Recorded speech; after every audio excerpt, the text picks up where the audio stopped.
तो कहानी की शुरुआत होती है और हम कायरा नाम की एक स्टूडेंट को देखते हैं। हम जान पाते हैं कि कायरा के घर वाले कहीं और रहते थे, लेकिन कायरा अपने घर में अकेली रहती थी और हम देखते हैं कि वो अकेली घर में बैठी हमेशा कुछ न कुछ लिखा करती थी। और अब हम देखते हैं कि वो एक दिन जंगलों से गुजरते हुए अपने कॉलेज तक पहुंच जाती है, जहां पर हम उसके टीचर जोनाथन को देखते हैं। और असल में हम जान पाते हैं कि जोनाथन एक राइटर बनना चाहता था, लेकिन किसी वजह के चलते बस वो एक टीचर बन के रह गया। और अब कायरा के क्लास में आ जाने के बाद जोनाथन उसे कुछ बुक्स पढ़ने के लिए कहता है, लेकिन कायरा ने वो सारी किताबें पहले ही पढ़ रखी थीं। और तभी यहाँ पर हम देखते हैं कि वहाँ एक और स्टूडेंट आती है जो क्लास की सबसे अच्छी स्टूडेंट होती है, और इसके साथ साथ वो कायरा की बेस्ट फ्रेंड भी होती है। जिसके बाद वो दोनों कुछ खाने के लिए बाहर चले जाते हैं। जिसके बाद जोनाथन क्लास में बैठकर कायरा की बुक्स देखने लगता है। तभी उसकी बुक के अंदर से उसे एक एडल्ट बुक मिलती है, और इसी दौरान हम देखते हैं कि वहाँ पर जोनाथन का एक फ्रेंड बोरिश भी आ जाता है। और अब वो जोनाथन से वो किताब लेकर खुद पढ़ने लगता है। जिसके बाद जोनाथन वहाँ पर कायरा की लिखी किताब को भी देखता है, और उसे देखने के बाद वो काफी ज्यादा शॉक्ड हो जाता है। और अब रात होने के बाद हम देखते हैं कि जोनाथन की बीवी बिल्कुल अकेली होती है। तब जोनाथन उसका ध्यान बांटने के लिए कहता है और उसके पास जाकर उसे बताता है कि आज मेरी क्लास में एक स्टूडेंट थी जिसकी बुक को मैंने पढ़ा। और वो इतना बता ही रहा था कि तब तक उसकी वाइफ के फोन पर किसी का फोन आ जाता है, और अब वो फोन पर बात करने लगती है। लेकिन तब तक जोनाथन उसके लिए एक ड्रिंक बनाता है, जिसके बाद वो दोनों साथ में ड्रिंक करते हैं। अब इन दोनों का कार्यक्रम जैसे ही शुरू होने वाला था, तब तक फिर से इनके फोन की घंटी बजने लगती है, जिसकी वजह से जोनाथन अपना हल नहीं चला पाता। और अब अगले दिन वो ये बात बोरिश को बताता है, जिसकी बात से बोरिश उसका मजा लेता है। और अब यहीं पर बैठे हुए ये दोनों सामने से जंगल में आ रही कायरा को देख लेते हैं। और अब यहाँ पर जोनाथन की गंदी नजर कायरा पर होती है, क्योंकि पिछली रात वह ऐसे ही सो गया था और तड़पता रह गया था। अब कायरा के उसके पास आ जाने के बाद जोनाथन उससे पूछता है कि क्या तुम इस जंगलों से आती हो तो तुम्हें डर नहीं लगता। तब उसे कायरा बताती है कि उन जंगलों में सबसे डरावनी चीज मैं हूँ। अब जोनाथन ऐसी बात सुनकर हंसने लगता है। अब इधर स्कूल में देखते हैं, जहाँ पर बिनी अपनी किताब नीचे गिरा देती है। जिसके बाद अब बिनी बोरिश के पास आती है, और यहाँ पर बोरिश की गंदी नजर उसके खरबूजों पर होती है। तब यहाँ पर बोरिस बिनी से पूछता है कि आखिर तुम्हें क्या चाहिए। और यहाँ पर हम जान पाते हैं कि बिनी जानबूझकर बोरिस को परेशान कर रही थी। और इसी दौरान कायरा की नजर भी बिनी पर जाती है। तब वो बिनी को जाकर समझाती है, तुम्हें ऐसा नहीं करना चाहिए। और अब इसके बाद वो दोनों कायरा के घर पर जाती हैं। हम देखते हैं कि कायरा घर आने के बाद अपने कॉलेज के क्वेश्चन से बहुत ज्यादा परेशान थी, जिसमें उसे अपनी लाइफ के एक अचीवमेंट के बारे में बताना था। और ये दोनों यहाँ पर काफी ज्यादा डिस्कस करती हैं, जिसके बाद नतीजा यह निकलता है कि बिनी उसे बताती है कि तुम्हें अपने टीचर से अफेयर कर लेना चाहिए, और फिर इसके बारे में तुम उसे लिख देना। और यहाँ पर कायरा सोचती है कि जोनाथन तो मुझसे 20 साल बड़ा है। तब बिनी उसे बताती है कि ये सब कुछ बिल्कुल नॉर्मल है। वो एजेड होने के अलावा एक इंटेलिजेंट आदमी है और हर वक्त तुम्हें ही घूरता रहता है। जिसके बाद अब कायरा ऐसी बातें सुनने के बाद शर्माने लगती है, और अब इस तरह से उसका इंटरेस्ट जोनाथन की तरफ होने लगता है। और अब अगले दिन से हम देखते हैं कि कायरा भी जोनाथन को घूर घूर कर देखने लगती है। और अब जोनाथन उसके पास आकर बोलता है कि तुम मुझे स्कूल खत्म होने के बाद मिलना। अब क्लास खत्म हो जाने के बाद जोनाथन बोरिश को भी अपने घर पर इनवाइट करता है, जिसके बाद बोरिश वहां से डांस करता हुआ चला जाता है। और अब उसके जाने के बाद जोनाथन भी अकेले होकर डांस करने लगता है, और तभी वहां पर कायरा आ जाती है। और इस तरह से ये दोनों बैठकर वहां पर बातें करने लगते हैं। और जोनाथन चाहता था कि कायरा अपने बारे में एक स्टोरी लिखे जो उसे पसंद आए, और अगर कायरा ऐसा करती है तो एग्जाम के टाइम जोनाथन उसे फुल नंबर देगा। जिस पर कायरा बताती है कि मैंने भी आपकी किताब देखी है, जहां पर वो जोनाथन की किताब की कुछ लाइंस पढ़कर उसे सुनाती है।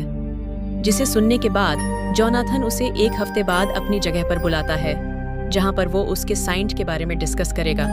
और अब रात के टाइम हम देखते हैं कि जोनाथन बोरिश और उसकी वाइफ भी रात में डिनर करने के लिए गए थे, जहां पर बिनी भी ऑर्डर लेने के लिए आती है। और यहाँ पर जोनाथन की वाइफ उसे देखने के बाद जोनाथन से पूछती कि क्या यह वही लड़की है जिसके बारे में तुम हमेशा बातें करते रहते हो।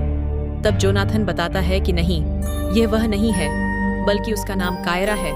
लेकिन यहाँ पर उसकी बीवी को थोड़ी जेलस फील होती है, क्योंकि उसे लगता है कि उसका लगाव कायरा की तरफ बढ़ता जा रहा है।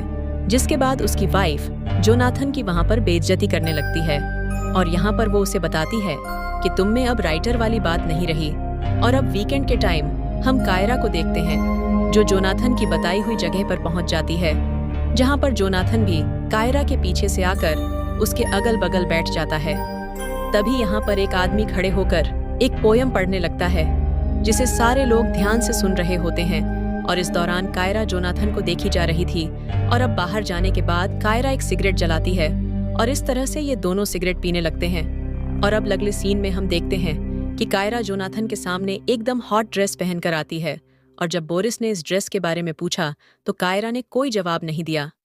और अब जब बोरिस वहां से चला जाता है तब कायरा जोनाथन के बगल में जाकर बैठ जाती है और हम देखते हैं कि ये दोनों धीरे धीरे एक दूसरे के करीब आने लगते हैं। अब क्लास के बाहर जाते टाइम जोनाथन को उसकी बीवी का मैसेज आता है, जिसमें उन दोनों को साथ में कहीं घूमने का प्लान बनाने था। और अब इसके बाद कायरा जोनाथन को अपने फेवरेट कवि के बारे में बताती है, जिसके स्टाइल में वो स्टोरी लिखेगी। और जोनाथन को अपने घर पर जल्दी पहुंचना था, इसलिए वो उसे हाँ बोलकर चला जाता है। और अब उसके जाने के बाद बिनी कायरा के पास आकर उसके साथ मस्ती करने लगती है और तभी वहां पर बोरिस भी आ जाता है, जिसे देखने के बाद बीनी बोरिस को भी सताने लगती है और वहां पर वो उसका फोन छीनकर अपने खरबूजों में डाल लेती है। लेकिन इसी दौरान कायरा का फोन गुम हो जाता है।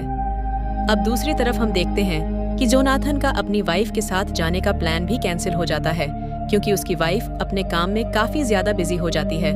और तभी जोनाथन को एक फोन आता है, जो फोन कायरा की तरफ से होता है।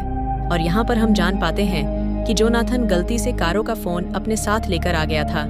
जिसके बाद जोनाथन कायरा का फोन वापस करने के लिए उसके घर की तरफ जाने लगता है और अब उसके वहां पहुंचते ही वहां पर बारिश होने लगती है और तब तक उसके सामने कायरा भी ड्रेस बदलकर उसके सामने आ जाती है, जहां पर ये दोनों एक दूसरे को देखने लगते हैं। जिसके बाद ये दोनों इसी बरसात में किस भी करते हैं। जिसके बाद अब जोनाथन वापस वहां से अपने घर आ जाता है और यहाँ पर जोनाथन को कायरा की तरफ से एक मैसेज आता है और तभी यहाँ पर जोनाथन की वाइफ उससे कहती कि तुम्हारे मेरे सामने होने की वजह से मैं कोई काम नहीं कर पा रही।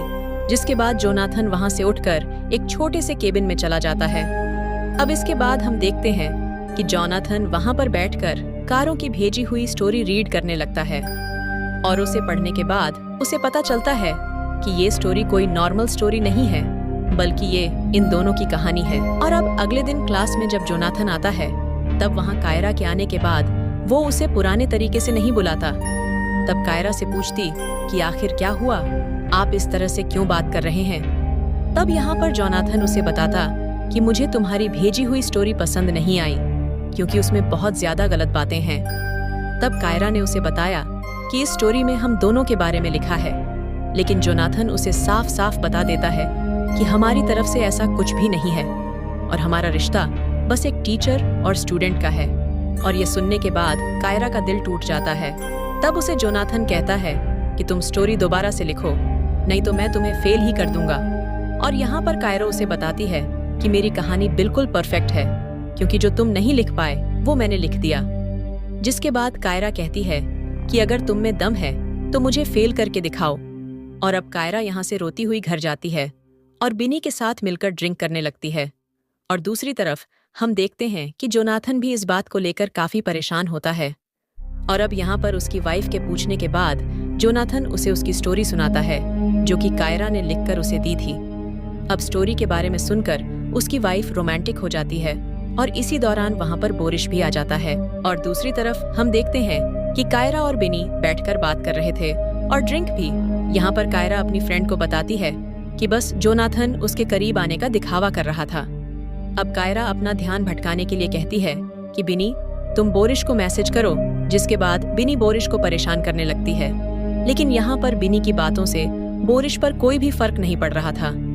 जिसके बाद अब ये दोनों एक दूसरे के साथ मिलकर अपनी ड्रेस उतारकर अपनी फोटो लेती हैं और बोरिस को अपनी फोटो भेजती हैं। जिसके बाद बोरिस वहां से निकल जाता है और तब तक यहाँ पर जोनाथन की वाइफ को सब कुछ सच सच पता चल जाता है, जिसके बाद वो नाराज होकर जोनाथन से पूछती कि आखिर तुम्हारे और कायरा के बीच क्या चल रहा है।